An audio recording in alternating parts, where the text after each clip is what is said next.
Oi, alunos, tudo bom? Então vamos mais uma videoaula de ciências. Hoje nós vamos falar um pouquinho da transformação, né, do espaço geográfico brasileiro.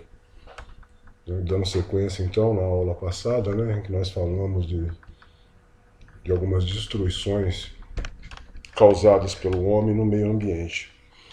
Então, muito bem, ó. Espaço geográfico. Espaço geográfico é um dos principais conceitos da geografia. Geografia, olha, não estamos falando de ciências, claro, a geografia também é uma ciência. Uma vez que se trata do objeto de estudo dessa ciência. Então, o espaço geográfico é um dos principais conceitos da geografia. Tá? Por quê? Porque ele é objeto de estudo da geografia. É o espaço. Assim como em outros campos do conhecimento, não existe uma forma única ou uma única forma de se definir o espaço geográfico. Desde a corrente da geografia tradicional, passando pela quantitativa, pela crítica e chegando até o humanista e a cultural, muitos autores contribuíram para a construção do entendimento, né, acerca do que seja o espaço geográfico. Então, entende-se assim, o espaço geográfico como o espaço natural modificado pela ação do ser humano. Em função disso, um dos aspectos mais marcantes desse espaço é o seu dinamismo, isto é, ele está em constante transformação. Então, muito bem, turminha. Então, agora passando para a apostila de vocês, tá? O documento Perspectiva para o Meio Ambiente Global, elaborado por 1.100 cientistas e divulgado pela ONU em maio de 2002, nós estamos em 2021, né? Prevê que a Terra estará devastada em 30 anos. Então, foi uma análise que os cientistas fizeram, tá? Que seguindo naquele mesmo ritmo que vinha acontecendo até essa data de 2002, em 30 anos, né, a nossa Terra estaria devastada. 70% da superfície do nosso planeta estaria destruída em 2032, ou seja, daqui a menos de 11 anos, tá? 10 anos e meio. Segundo o documento da ONU, muitas espécies estariam extintas, a água cada vez mais escassa e a sociedade humana em verdadeiro colapso, a menos que mudemos de atitude em relação ao nosso planeta, à nossa casa, antes que Gaia reaja contra os seres humanos, né, seus principais predadores. Após a elaboração desse documento, outras convenções e conferências foram realizadas para avaliar as perspectivas, porém, não ocorreram grandes avanços e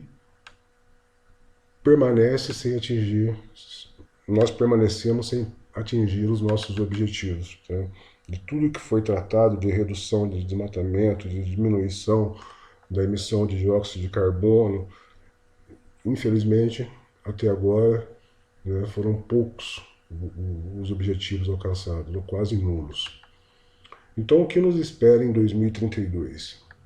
Se as condições atuais de conservação do planeta forem mantidas.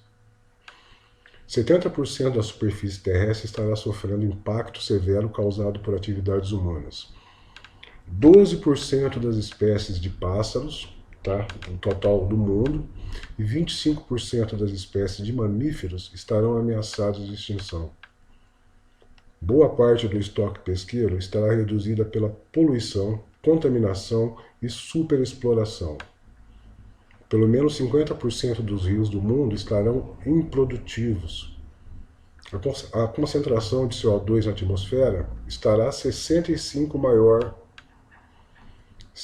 a 80% dos seres vivos sentirão falta de água fresca. A destruição do Brasil. Uma das maiores armas para combater a devastação ambiental é a educação em ecologia. Conhecendo a existência dos problemas e suas graves consequências, poderemos atuar na preservação dos grandes ecossistemas. O ecossistema é a perfeita interação entre o meio ambiente, né, entre o meio e os seres vivos. A floresta amazônica. Apesar de ser considerada a maior floresta tropical e com grande biodiversidade, a floresta amazônica apresentou um desmatamento em 2020 que chega a 700 mil quilômetros quadrados, correspondendo a 17% da cobertura original. Isso equivale à área de 23 Bélgicas ou 17 Holandas, ou ainda 172.839.500 campos de futebol. É um espaço geográfico muito grande, né, turma? O Cerrado. O Cerrado é uma das áreas que ocorre maior risco do mundo, da qual restam apenas 20% da formação original. São 10 mil espécies de plantas, das quais pouco mais de 40% são endêmicas, tá? Só existem no nosso Pantanal, isto é, exclusivos do lugar. Pantanal. Em 2020, o fogo atingiu mais de 2,9 milhões de hectares no Pantanal. Esse número representa cerca de 19% do bioma no Brasil. O Pantanal possui milhares de espécies maravilhosas. Entretanto, com esses incêndios, muitas dessas espécies foram mortas, está diminuindo cada vez mais o seu número, destruindo o seu meio ambiente. Como que esse animal vai se reproduzir? Como que ele vai se alimentar? Do que ele vai viver? Caatinga.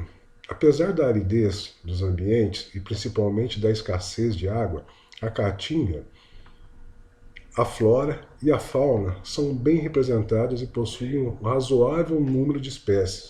Mais de 45% da sua formação original foi modificada, e assim como o cerrado, a caatinga é um bioma que recebe menor proteção. Vamos lá, turminha, Mata Atlântica. Como o cerrado, a Mata Atlântica é outra região que está em risco no mundo, tanto que resta apenas 7% da superfície que existia em 1500. Além de causas como caça, poluição e desmatamento, a ocupação desordenada, a irresponsável expansão imobiliária no litoral contribuiu muito para o desaparecimento dessa faixa de vegetação, que se espalha por 17 estados. As matas ou florestas em torno de nascentes protegem os rios contra o assoreamento e a poluição. O desmatamento nas margens dos rios promove o assoreamento, uma vez que as chuvas arrastam materiais da margem para as águas.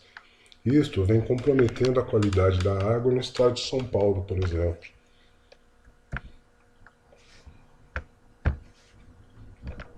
Pampa. O Pampa tem mais da metade da sua área desmatada. A criação de gado tem proporcionado o desaparecimento de parte dessa vegetação. Então, as regiões claras revelam todo o desmatamento que ocorreu de 1500 para cá. Manejo sustentável. Há muito tempo no Brasil e no mundo são cortados milhões de metros cúbicos de madeira, mas de florestas nativas e não de estoques reguladores, que são reservas cultivadas exatamente para isso, para este fim. O corte predatório deve ser substituído pelo manejo sustentável, do mesmo modo que se faz com alguns animais que são criados em cativeiro para o abate. O Conselho de Manejo Florestal, FSC, criou um certificado com esta sigla e, para obtê-lo, é fundamental proceder assim. Divide-se uma floresta em 30 partes e se explora apenas uma por ano. Essa primeira parte será submetida novamente ao extrativismo só depois do 30º ano. Uma grande fábrica de materiais escolares cultiva uma plantação de pinheiros só para isso. Fábricas de móveis já estão lançando peças certificadas e até o papel será produzido a partir de florestas sob manejo. Isso já acontece, né? Essas áreas que nós vemos de eucalipto, áreas enormes de eucalipto plantada aqui na nossa região, por exemplo, ela é produzida para a indústria de celulose, na fabricação de papel. Consequências de incêndios se prolongarão para além do período de seca. Consequências de incêndios se prolongarão para além do período de seca. Segundo matéria publicada pela Agência Brasil, o fogo que avança em uma das maiores áreas alagadas do mundo abala também por apagar para sempre as pegadas de milhares de animais do Pantanal. O bioma é a casa de quase 500 espécies de aves, mais de 100 espécies de répteis e 132 espécies de mamíferos. Mais de 20 mil onças pintadas vivem na região. O biólogo Mahal Massavi percorre o Pantanal mato-grossense em busca de animais machucados. O projeto que ele coordena, Os Bichos do Pantanal, financiado pela Petrobras, também deixa água e alimento espalhados por áreas devastadas. Mahal relata o que tem vivenciado. O que nós temos percebido é que o impacto é grande. Nós temos diversas espécies de mamíferos afetadas, especialmente a onça-pintada. Nós temos 20 animais que foram queimados, que tiveram as patas queimadas, e diversas outras espécies de mamíferos, como veados, tatus, pacas, cutias. Animais que não conseguem fugir, porque o fogo avança muito rápido e acabam sofrendo. Acabam morrendo na queimada ou tendo parte do corpo queimado. Ainda segundo a matéria, o fim das chamas não vai encerrar a tragédia ambiental. O professor de biologia da Universidade do Estado do Mato Grosso, Ben-Hur Marimon Jr., afirma que o maior problema é que esses animais estão perdendo seus habitats, que eu comentei agora há pouco com vocês. Eles não têm mais onde morar, onde comer, se alimentar. Então, a mortalidade vai continuar depois do incêndio, devido à perda dessas florestas. Então, algumas populações, alguns bichos, principalmente de topo de cadeia alimentar, que seria a onça-pintada, por exemplo, que se alimenta dos outros animais, estes vão sofrer bastante, porque eles vão ficar sem alimento. Segundo o pesquisador, com a chegada das chuvas, a fuligem das queimadas será levada para os rios, o que muda a acidez e a concentração de nutrientes nas águas. Olha a cadeia de destruição que acontece. Para Ben-Hur, as muitas espécies de peixes que se reproduzem no Pantanal e outros animais aquáticos também serão prejudicados. Tá? Então aqui embaixo tem um link, tá, dessa matéria, se alguém quiser dar mais uma aprofundada no assunto, fica à vontade. Tá joia, turma? Então, essa semana é só. Um abraço, até a próxima aula.